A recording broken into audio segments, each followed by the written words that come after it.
전국에 계신 한능검 수험생 여러분들 또 왔습니다. 한국사를 맛있게 만들어주는 은쌤입니다. 자, 오늘은 저와 함께 23강 배울 내용은 고려의 사회입니다. 여기도 가성비가 좀 괜찮은 단원이에요. 앞에 경제보다 출제율이 높진 않긴 하지만 그래도 배우는 양에 비해서는 출제율이 상당히 좀 높은 편입니다. 그래서 잘 정리하시면 좋을 것 같고요. 자, 바로 한번 들어가 볼게요. 일단 지배층의 변천인데 이건 했던 거 복습이에요. 기억나세요? 호족과 육두품이 모여서 고려를 건국했고 중앙 관료가 됐고요. 그리고 문벌귀족이 되면서 지방이 내려갔다는 건 향리가 됩니다. 그리고 무신, 그리고 권문세조, 그리고 지방에 있던 향리가 신진사대부, 이성계를 비롯한 신흥 무인 세력과 손을 잡고 조선을 건국하죠. 역사는 반복. 예전에 육두품 롤이 신진사대부, 예전에 호족 롤이 신흥 무인 세력이라고 생각하시면 되겠습니다. 자, 그리고 이제 본격적으로 시작을 해볼게요. 고려의 신분제도 귀족인데 사실 여기는 거의 출제율이 거의 뭐 제로에 가깝다? 네, 물론 출제가 안 되진 않을 거예요. 되긴 할 건데 왜냐면은 조선시대 때도 이 신분제도를 가지고 문제를 내기 때문에 한 해 차이 신분제도를 2번 내진 않아요, 보통. 그래서 여기는 좀 출제율이 좀 떨어지긴 합니다. 그렇지만 예전에 노비를 가지고 시대 통사로 문제를 낸 적이 있어요. 신문제가 폐지되고 나서의 노비라든지 뭐 형평운동 나중에 다시 배우겠지만 조선시대 노비라든지 이렇게 할 때는 활용될 수가 있긴 하지만 고려시대 신분제도만으로는 좀 단독 출제하기는 좀 파워가 약하긴 합니다. 그래도 간단하게 좀 정리할 건 정리를 해야 되겠죠. 보면은 일단 왕족이나 5품 이상의 높은 관리를 귀족이라고 얘기를 하고요. 귀족들은 똑같아요. 잘 먹고 잘 살았다라는 거. 수도에 살겠죠. 음서. 내가 잘난 거 하나도 없는데 조상의 곰덕을 입어서 5품 이상의 우리 아빠가 간직을 가진 사람이라면 나는 전국 꼴찌 수능 만점이 아니라 수능 빵점을 맞아도 우리 아빠 관직을 이어받을 수가 있습니다. 공은점.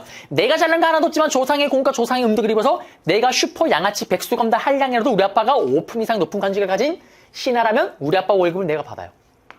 혜택이죠. 네, 그 다음에 호화로운 생활. 그리고 이들은 호족, 문벌귀족, 무신, 권문세족, 신진사대부로 변천했다라는 거. 그리고 각각 시기별로 있었던 사건들 제가 끊임없이 강조하고 했던 거 다 정리해드렸고 예전에 넘어가겠습니다. 그리고 중류층인데 조선시대 때는 이거를 중인층이라고 얘기를 해요. 고려는 중류층입니다. 중간계층인데 딱 지금으로 치면 7급 9급 공무원? 그렇게 생각하시면 될 것 같아요. 그래서 뭐 설이나 남반이나 뭐 향리, 군반, 하급장교, 궁중실무 담당인데 이런 사람들이 여기에 해당이 되는 거고 딱 중간계층이죠. 그리고 말단 행정을 담당했고 보통은 아버지에서 자식으로 또 그 자식에서 또 그 아들로 이렇게 세습이 됐다라는 거. 그리고 이들은 일한 대가로 토지를 지급받았죠. 이게 그잖아요. 전시가를 지급받았다는 거예요. 땅을 받은 게 아니라 세금을 수취할 수 있는 권리를 지급받았다라는 거. 끝났습니다. 그리고 여기인데 농민 부분은 좀 정리를 할 게 있어요. 딴따란딴딴딴딴 농민 또 데워줘야 됩니다. 빰빠라밤빰빰빰빰. 네.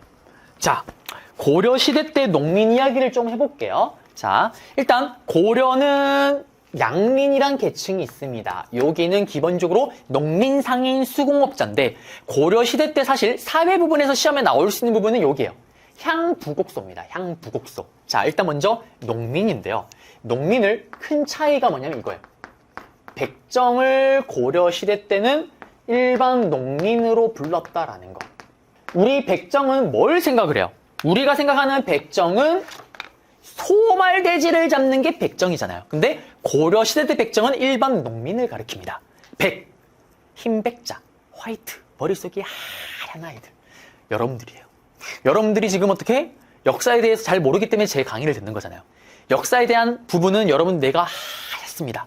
제가 그려지는 대로 막 그려질 거예요. 제가 만약에 오류를 막 남발을 해도 여러분들 그렇군요. 그리고 어떻게 그걸 받아들일 거예요. 그런 순수한 아이들, 농민들을 가리켜서 백정이라고 불렀다라는 거. 요 정은 여기 한자 보이시죠? 정장정이에요. 이게 건장한 남자를 가리킵니다. 그래서 백정은 여기 보시면 일반 농민의 대다수로, 맞죠? 대다수 농민으로 포인트가 뭐예요? 건장한 농민을 해야 되는 3가지 임무. 조세 공납 역을 부담했다. 끝났어요. 그 다음에 수공업자는 기본적으로 농민보다는 약간 천대를 받아요. 조선시대는 그 척대 비율이 더 커지는 거고요. 그리고 이들도 마찬가지로 조세 공납 역의 의무가 있는 거고 중요한 건 여기입니다. 향부곡소민. 자, 또 정리를 한번 해볼까요? 예전에 우리 행정구역 할 때 한번 하긴 했었어요. 향, 부곡, 소, 미, 능 같은 경우는 특수행정구역입니다. 강남향, 강남부곡, 강남소에 사는 사람들은 신분상으로는 일반 양림, 농림, 백정과 똑같지만 세금 부과량이 더 많아요. 더 많은 세금을 부담해야 됩니다. 더 많은 세금을요. 왜? 강남향, 강남부곡에 사는 사람들은 국가가 시키는 땅을 더 경작을 해야 돼요. 강남소 같은 경우는 국가가 뭔가 만들려고 하는 거를 더 만들어야 됩니다. 그래서 여기가 반란이 많이 일어난다고 얘기를 했었죠. 대표적으로 공주명학소의 망이망소이의 난. 그리고 세금 부담이 많고 찰지니까 누가 여기 살고 싶어 하겠어요. 서로 도망가려고 할 거 아니에요. 그래서 여기는 거주 이전의 제한이 없다라는 거. 그래서 여기 같은 경우는 공을 세우면은 일반 군현으로 승격시켜주기도 합니다. 처인성 전투 때 처인 부국민들이 활약을 하자 이들이 격상이 됐고요. 그 다음에 또 몽골 침입 때 다인철수 주민들이 맹활약을 하자 이 다인철수 주민들도 일반 군현으로 승격이 됩니다. 반대로 일반 군현인데 만약에 반란을 일으켰다 향 부곡소로 격하시키기도 했다라는 거. 그래서 여기 향 부곡소 얘기 드렸어요. 그리고 이게 왜 고려 시대 때 중요하냐? 나중에 또 배우겠지만 조선 시대 때는 향 부곡소라는 행정구역 자체가 사라져요. 그래서 고려 시대 때 이게 핵심으로 또 중요합니다. 그래서 끝났고요. 이제 어디로 가냐? 천민입니다. 천민. 천민은 거의 뭐 90%가 노비라고 보시면 돼요. 그 외에 뭐 광대들, 기생들까지 포함을 하는 거고요. 우리는 노비만 볼 겁니다. 노비는 간단해요. 뭐 굳이 제가 설명 안 해도 아실 거예요. 사고 파는 게 가능하고요. 사람이 아닙니다. 증여, 상속까지 가능합니다. 그리고 노비끼리 결혼을 하는 거고요. 그 다음에 또 일천즉천이라 그래서 엄마 아빠 둘 중에 한 명이 노비면 그 자식은 무조건 노비인 거예요. 그래서 보통 귀족들이 자기의 노비수를 늘리기 위해서 자기가 가진 노비와 일반 농민을 강제로 결혼시키기도 하죠. 자, 그리고 내려가서 노비는 크게 두 종류가 있습니다. 저는 좀 이제 애매한 것 같아요. 저는 뭐 그동안 메이저 인간 계속이사고 이번에 좀 자유롭게 좀 촬영을 하고 있는 편인데요. 예전 같은 경우는 저는 사노비죠, 사노비. 저희 주인이 누구예요? 이사 사장님들. 저의 주인입니다. 그래서 저는 그 주인을 위해서 열심히 강의를 찍고 강의를 제공을 했어요. 노비가 주인이 개인인 경우를 사노비라고 하고요. 저는 뭐 공공기관의 노비가 된 적은 EBS를 한 적이 있기 때문에 또 공공기관 노비가 된 적이 있긴 하네요. 그런 경우는 공노비죠. 국가 소속의 노비 같은 경우는 공노비입니다. 그리고 공노비든 사노비든 또 둘이 공통점이 뭐냐면 그게 있죠. 야, 돌쇠야 어딨니? 예, 마님. 예, 주인님. 주인과 같이 사는 노비가 있고요. 또 돌쇠야 불러도 안 오는 노비들이 있습니다.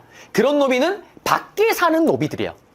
주인 집 밖에 사는 노비. 그래서 공노비 같은 경우는 이병노비, 관청에 소속되어 있는 노비, 같이 사는 노비고요. 외거노비는 바깥에 사는 노비입니다. 여기도 외거노비는 바깥에 사는 노비예요. 솔고노비는 식솔처럼 집안에 같이 주인과 사는 거고요. 그래서 바깥에 사는 외거노비 같은 경우는 바깥에 사니까 자기가 돈을 벌어서 생활하고 해야 되는 거예요. 그래서 신분상으로는 노비지만 그래도 어느 정도 일반 농민처럼 생활이 가능했던 게 외거노비고요. 또 밖에 산다라는 건 자기 집이 있다라는 거잖아요. 여기처럼 주인과 따로 자고 재상 증식도 가능하고 토지도 소유했다라는 거. 대신에 어쨌든 내 주인이 있잖아요. 그래서 내 주인에게 내 몸값에 해당되는 몸신, 신공이라는 거를 매년 갖다 바쳤다라는 거. 그래서 노비까지 잡아드렸습니다. 여기 보시면 신분계층이고요. 항아리 형이죠. 귀족, 중류층, 양민, 천민. 그리고 양민의 농민을 백정이라고도 불렀다라는 거. 고려 말의 문신이었던 박익의 묘에서 나온 벽화입니다. 이걸 통해서 고려 사람들의 당시의 복식이나 생활 모습을 엿볼 수가 있어요. 실제로 그려진 거는 제작이 된 거는 조선시대에 왔습니다. 그래서 이 벽화 그때 기억나시나요? 고구려 고분벽화 문제가 나올 때 이게 오답선지로 활용이 됐었죠. 고려의 사회제도 민생안정정책인데요. 사실 여기가 이번 단원에서는 가성비가 제일 좋은 단원이에요. 내용이 별로 없긴 한데 시험의 제일 출제율이 여기서는 제일 높아요. 이번 강의에서는. 그리고 뭐 적지 않게 출제되는 편이고 잘 활용이 됩니다. 또는 정답이 아니더라도 다른 문제의 경제 파트에 오답 문제로 또 선지로 많이 들어가요. 한번 들어가 볼게요. 먼저 고려도요. 모든 나라가 그렇겠지만 못 사는 사람들, 특히 백성들을 위한 민생 안정 정책들이 막 나와요.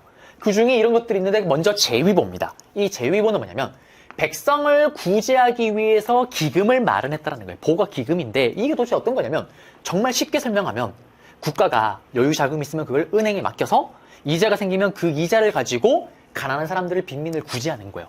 국가가 어디 투자를 하거나 돈 생기면 그걸 어떻게? 생긴 이 여유 자금으로 빈민을 구제하는 겁니다. 그래서 쉽게 설명해서 그냥 다 필요 없고 백성을 구제하기 위해서 만든 보, 이 기금, 재위보가 고려시대 거구나라는 것만 아시면 돼요. 끝났습니다. 그 다음에 의창. 이것도 제가 지금 따로 판서를 안 하는 게 했던 거 복습이에요. 기억나시나요? 고구려. 이름부터 고구려 택한 고국천왕. 내가 바로 고구려의 하늘 같은 왕이다. 백성들아 나를 하늘처럼 모셔라. 재상이었던 을파소의 건의를 받아들여서 진짜 큰맘 먹고 베푸는 진대법. 진짜 큰맘 먹고 쌀을 대출해주는 진대법을 시행하죠. 그리고 이 진대법이 태조왕건 때 이름이 바뀌어서 검은색 창고 흑창. 그리고 최승로의 시무 28조 건의를 받아들여서 유교로서 정치를 하겠다. 12목을 설치하고 지방간을 파견했던 성종 때 의려운 창고 의창으로 바뀝니다. 의창으로 바뀌어요. 그러면 이 의창 용도가 뭐다? 농사가 망했다. 백성들이. 그러면 국가가 쌀을 빌려주고 그 다음에 쌀을 돌려받는 빈민구제제도입니다. 그 다음에 고려에 또 상평창이라는 제도가 있었어요. 요거는 완전 처음 보는 거죠. 요거는 뭐냐면 상업의 평령을 이루는 창고예요. 상평창은 상업의 평령을 이루는 창고입니다. 이게 뭐냐? 여러분 또 하나 기억해야 될 게 지금은 그렇진 않지만 과거에만 해도 일제강점기 때만 해도 모든 경제의 바로미터는 쌀이에요. 쌀.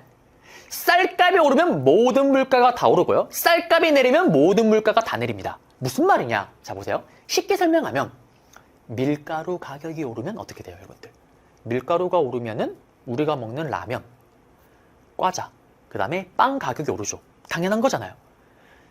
과거에는 쌀 가격이 오르면 그런 식으로 모든 물가가 다 오르는 거예요. 그래서 쌀 가격을 잡아야 돼요. 국가가 나섭니다. 어떻게? 예를 들어서 올해 개흉년이래요. 그럼 어떻게 되겠어요?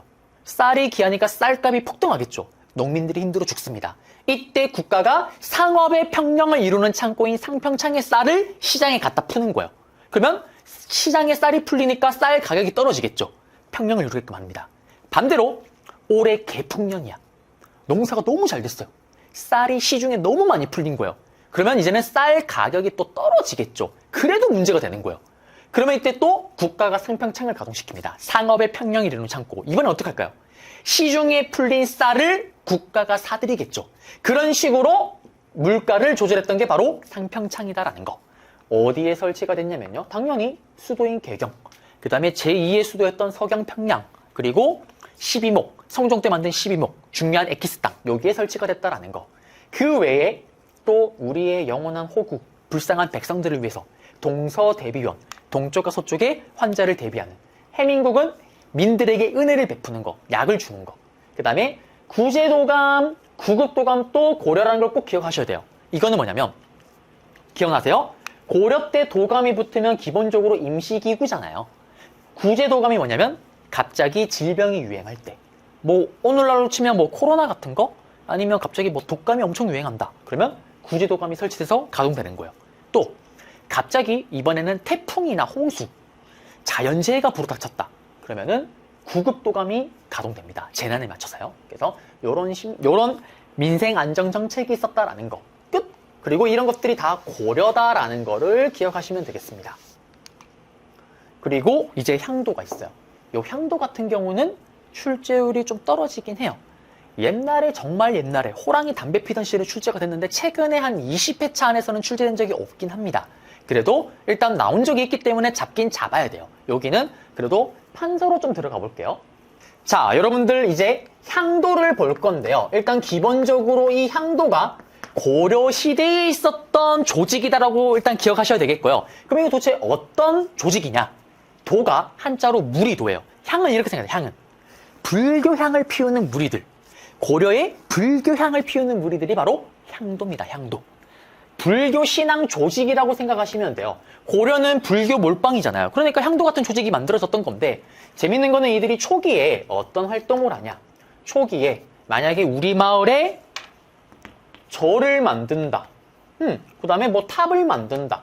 뭐 쓸 때마다 계속 부러지네요. 네, 탑을 만든다. 그러면은 동네 향도가 가서 도와주는 거예요. 도와줍니다. 그러다가 후기 때에 이르르면 이게 단순하게 이제 불교 행사만을 하는 게 아니라 약간 농민 조직이 돼요. 그리고 마을 밀착형이 됩니다. 무슨 말이냐면 동진이 집에 누가 돌아가셨대요. 상을 치렀습니다. 그러면 향도 조직이 나서서 동진이 상 치르고 제사 지내는 걸 도와주는 거예요. 그런 형태로 나아갑니다. 그런데 이 향도가 그래도 무엇보다 중요한 이유는 이것 때문에 그래요. 바로 매향 활동을 하기 때문에 그렇습니다. 매향 활동이 뭐냐? 이렇게 땅에다가 큰 돌을 하나 세우고요. 거기에 나무를 묻는 행위예요. 자, 이제 한번 또 변신을 할 때가 왔습니다. 아이고, 또 바빠요, 바빠. 아주 바쁩니다. 자, 여러분들, 매향 활동입니다. 도대체 이것이 무엇이냐? 묻을 매, 스멜, 스멜. 향이 나는 나무를 묻는다라는 활동이에요. 그러면 이 매향 활동을 하는 이유가 뭐냐면 향도를 운영하는 조직원들이, 향도에 소속된 조직원들이 전부 다 이런 생각을 하고 있는 거예요. 언젠가 미륵부처가 등장할 것이다. 이 미륵부처는 어떤 부처냐? 56억만 년, 7천만 년 만에 한 번 뿅 등장하는 게 이 미륵부처입니다. 그래서 56억만 년 만에 한 번이니까 그게 오늘일 수도 있고 내일일 수도 있어요. 언제 등장할지 모릅니다. 근데 등장만 하면 여러분들의 소원을 들어주는 부처예요. 숨이 차서 못하겠어요. 여러분들의 소원을 들어주는 부처입니다. 그래서 이 향도라는 조직은 매향 활동을 엄청나게 열심히 해요. 아까 얘기했잖아요. 향나무를 이렇게 묻어요. 이렇게 묻고 여기 돌을 세웁니다. 아까 소원을 들어주는 부처라고 얘기를 했잖아요. 그러면 여기다 뭘 쓰겠어요, 여러분들? 여러분들의 소원을 쓰는 거예요. 여러분들은 막 소원을 써요. 여러분들의 소원은 뭘까요? 사실 아마 한능검 치시는 분들의 대부분의 소원이 단순하게 자격증이 아니라 이 자격증을 기반으로 여러분들이 원하는 곳에 취업하는 게 보통 목표시잖아요. 맞죠? 취업. 저는 뭘 쓸까요? 여기다가 아마 한 10년 전이었으면 저도 한국사 1타 강사를 썼을 것 같아요. 저는 1타 강사의 꿈을 버린 지는 오래됐습니다. 이게 쉽지가 않더라고요. 차라리 1타 강사를 노릴 바엔 저는 로또 1등을 노리겠습니다. 저는 로또 1등, 동진이 로또 1등, 로또 1등을 쓸 거예요. 그러면 어떻게 될까요? 여기 향나무를 묻었잖아요. 냄새가 난다니까요. 스멜, 스멜, 오. 미륵불이 등장해서 이 냄새를 맡고 등장을 하는 거예요. 취업, 알았다, 취업 성공시켜주고, 동진이 로또 1등 단련시켜주는 거예요. 이게 매향 활동입니다. 향도 조직에. 다 했어요. 그러면 시험에 나오면 어떻게 나올까요? 매향 사진 다 주고, 다음 같은 활동을 하였던 조직에 대한 설명을 오는 것은 향도, 정말 예전에 쉽게 나올 때 향도 또는 고려시대 때 조직됐던 불교 신앙 조직이었다. 찾으면 정답입니다. 또는 이런 활동을 했다 정도? 잘 정답이 안 되긴 하지만요. 그래서 매향과 관련된 내용은 다 잡아드렸습니다. 그리고 PPT로 이제 돌아갈게요.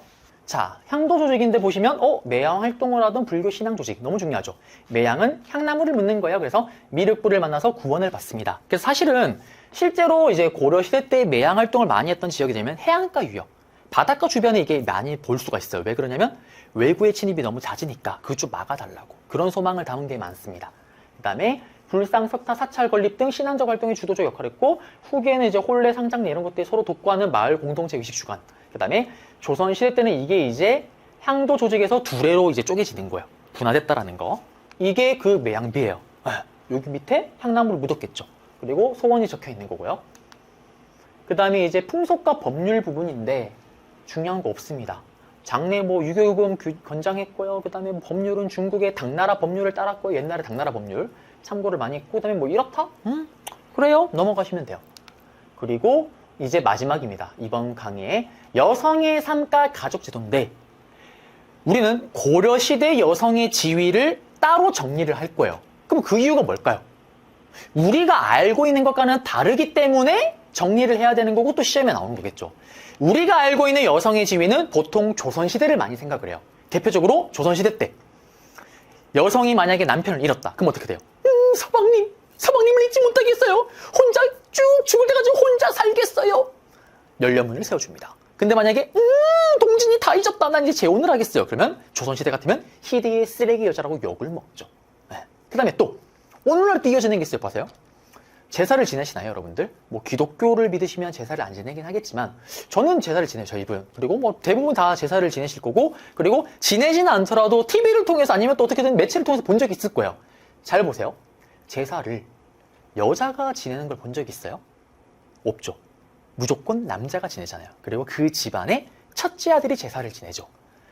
이거는 조선 중기가 지나서 성리학이 탁 자리가 잡힐 때부터 나타난 현상이에요. 사실 고려시대와 조선 초기만 해도 그렇지 않았다라는 겁니다. 특히 고려시대는 여성의 지위가 강했어요. 그래서 제사를 여자가 지내기도 했었습니다. 또 우리 옛날 드라마 이런 거 보면은 막 70년대, 60년대 배경 드라마 보면은 온 가족, 대가족이 밥을 먹을 때 여자랑 남자랑 같이 밥상에서 밥을 먹는다? 그러면 할아버지가 막 밥상을 엎습니다. 어디 여자가 남자랑 같이 밥을 겸상하는데! 그게 조선시대부터 시작된 거예요. 조선 중기 때 성리학이 탁 자리가 잡히면서부터. 고려시대는 그러지 않습니다. 그래서 고려시대 때는 여성의 지위가 어땠는지 그걸 정리할 필요가 있어요. 왜? 그게 시험 문제 나오니까. 시험에 나오면은 고려의 여성 지위 몇 개 제시문에 뚱 던져놓고 다음과 같은 시기에 여성의 지위에 대한 설명을 오는 것은, 또는 가족 제도에 대한 설명으로 옳은 것은, 이렇게 문제가 나올 겁니다. 자, 그러면 이제 판서로 한번 잡고 다시 PPT로 들어올게요. 자, 이제 고려의 여성의 지위에 대해서 한번 정리를 해볼게요. 도대체 어느 정도로 그렇게 지위가 높았나? 여러 가지를 통해서 우리는 파악할 수가 있습니다. 일단 제가 고려의 여성이 돼야 되겠죠. 빰빠라밤 빰빠라밤. 너무나 슬프게도 오는 길에 한쪽이 이게 날아가 버렸어요. 소품을 가져다가. 도대체 이거 어디로 갔는지 모르겠네요. 그래서 준비했습니다. 또 다른 소품. 빰빠라밤 빰빠라밤. 네. 은동진에서 은동순으로 변신했습니다. 우리 동순씨, 고려시대 여성 동순씨 얘기를 한번 해볼게요. 자, 고려의 여성 지위인데요. 일단 여러분들 조선시대와 이렇게 비교를 하시면 될 것 같아요. 특히 조선 초기가 아니라 조선 중기부터 비교를 하셔야 됩니다. 조선 중기부터 우리가 아는 그 약한 여성의 지위가 나오기 시작을 해요. 자, 고려시대 때는 조선과 가장 큰 차이점이 뭐냐면 남자가요, 결혼을 하면은 여성의 집에서 사는 경우가 허다했습니다. 우리 조선시대 때는 뭐라고 얘기를 해요? 출가 외인. 여자는 결혼하면은 바깥에 나가면 완전 남이라고 얘기를 하죠.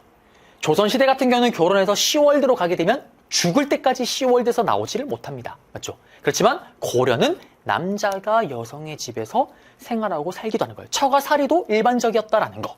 자, 그러면서 고려의 여성 지위가 정말 강했던 이유는 뭐냐면 대표적으로 뭐가 있냐면요. 재산 부분입니다. 일단 돈이죠, 돈. 가장 중요한 거. 재산 부분에서는 놀랍게도 자녀가 균분상속을 해요. 이게 무슨 말이냐면 남자, 여자 할 거 없이 똑같이 엠빵을 하는 거예요. 조선시대는 뭡니까? 장자 몰빵이죠. 첫 번째 아들 재산 몰빵이잖아요. 근데 고려시대는 엠빵인 거예요.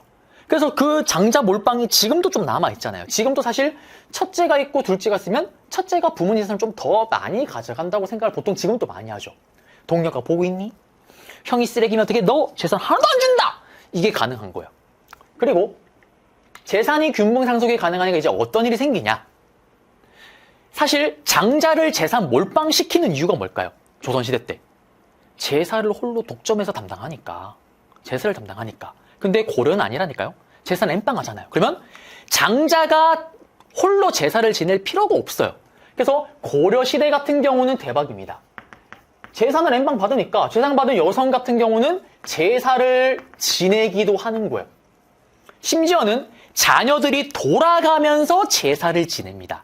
이거를 뭐라고 얘기를 하냐면 수레바퀴륜, 수레바퀴처럼 돌아가면서 행하면서 제사를 한다 그래서 이거를 윤행봉사라고도 얘기를 해요. 그러니까 고려는 조선과 다르게 양자제도가 없는 거예요. 조선시대는 양자제도가 있습니다. 왜? 조선은 오로지 남자만이, 첫 번째 아들만이 제사를 지낼 수가 있기 때문에 남자가 없는 집은 제사를 못 지내잖아요. 그래서 제사를 지내기 위해 아들을 데리고는 양자제도가 있었던 거예요. 남의 자식을 입적시키는. 자, 그리고 남녀의 차이가 이렇게 별로 없다 보니 어떤 일이 벌어지냐? 족보도요. 태어난 순대로 기재를 해요. 태어난 순대로. 조선은 어떨까요? 만약에 첫째가 은동순이다. 그러면 족보 이름 써주지 않습니다. 아들이 태어날 때까지 기다리는 거예요. 그리고 아들이 태어나면 그 다음에 씁니다. 근데 여기 고려는 상관이 없죠. 그리고 또 고려는 여성의 재가가 자유로워요. 예를 들어서 동진이가 결혼했는데 와이프가 어머 동진씨는 얼굴은 대빵 꾸졌지만 마음씨는 비단길 줄 알았는데 마음씨도 개쓰레기네요. 꺼지고 어떻게 재혼을 해버렸어요. 만약에 그게 조선시대면 어떨까요? 희대의 쓰레기 나쁜 여자라고 쌍욕을 다 먹습니다. 그런데 고려는 뭐 그럴 수 있지. 동진이 쓰레기였구나. 잘 가. 아무도 신경 쓰지 않는 거예요. 여성의 재혼이 자유롭습니다. 그렇다 보니 재가녀 또는 재혼해서 놓은 자식들이 재가녀의 소생들, 재혼했던 자식들의 소생들, 자식들이 그 어떤 불이익도 받지 않아요. 조선은요, 재혼을 했는데 만약에 재혼해서 아들이 태어나 자식 태어났다. 그러면 그 자식은 죽을 때까지 과거심을 치지를 못합니다. 그런 식으로 불이익도 줬지만 고려는 그런 게 없다라는 거. 그리고 아까 얘기를 했잖아요. 사위가 어디에? 처가에서 생활하는 게 아주 일반적입니다. 그 말인즉 내가 잘난 거 하나도 없는데 조상의 음덕을 입어서 관지가 나가는 음서제도가 처가까지 적용이 되는 거예요. 그래서 문벌귀족은 항상 지들끼리만 결혼합니다. 왜? 막 결혼하면 문벌귀족의 수가 늘어나니까. 그리고 이 음서의 혜택이 당연히 사위나 외손자에게도 적용이 되었다라는 거. 그리고 호주, 집의 주인, 호주가 여성이 되기도 했다라는 거. 이게 바로 고려시대입니다. 네. 자, 그리고 시험에 나오면 이제 어떻게 나오냐? 이렇게 나올 거예요. 캐릭터가 나오거나 대화를 하겠죠. 아니면 사료를 줍니다. 내가 죽거든 나의 재산을 나의 아들, 딸에게 엠빵하거라. 다음 같은 모습을 볼 수 있는 나라의 사회제도, 결혼제도, 가족제도로 옳은 것은 이렇게 문제를 내겠죠. 또는 나 재혼하는 여잔데요. 내 자식들은 아무 문제 없이 과거심에 급제라고 과거로 진출했어요. 아하, 고려시대구나. 이렇게 접근하고 푸셔야 됩니다. 좀 이따 문제 하나 풀어드릴게요. 그러면 아마 감이 더 오실 거예요. 자, 그리고 고려시대 때 또 여성의 지위가 강했다라는 에피소드가 하나가 있어요. 고려 후기 때 고려의 신하 중에 박유라는 신하가 있습니다. 이때 신하들끼리 이제 왕과 함께 회의를 할 거예요. 여러분들 학교로 치면 학급 회의?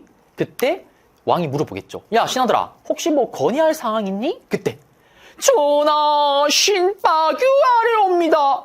박유, 무슨 일인데? 전하, 우리 고려는 일부 일처제입니다. 한 명의 남편, 한 명의 부인. 이거보단 일부 다처제로 바꾸는 게 좋을 것 같습니다. 한 명의 남편에 여러 명의 부인. 그러자 신하들의 눈빛이 달라지기 시작합니다. 내 부인 말고 여러 명의 부인? 나쁘지 않은데? 괜찮은데? 신하들이 전부 다 어떻게? 눈치를 보고 있어요. 그때 왕도? 뭐지?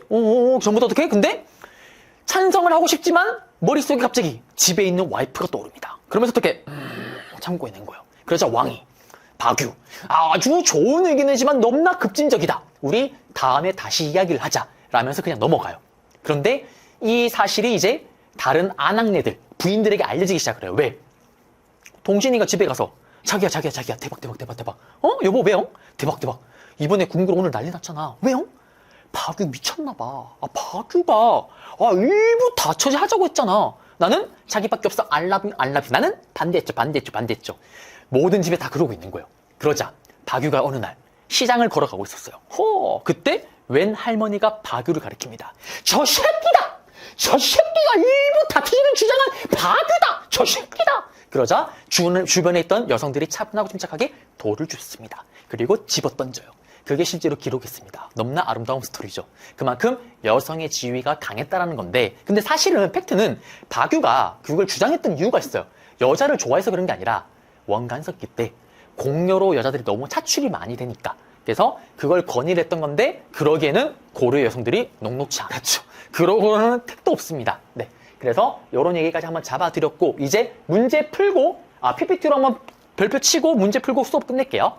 자, 고려의 여성 지위인데요. 보시면은 일부 일처제고, 맞죠? 빠규는 일부 다처제, 택도 없습니다. 그 다음에 재상 상속이 중요한데 남녀 엠빵, 균분 상속. 그러니까 어떻게?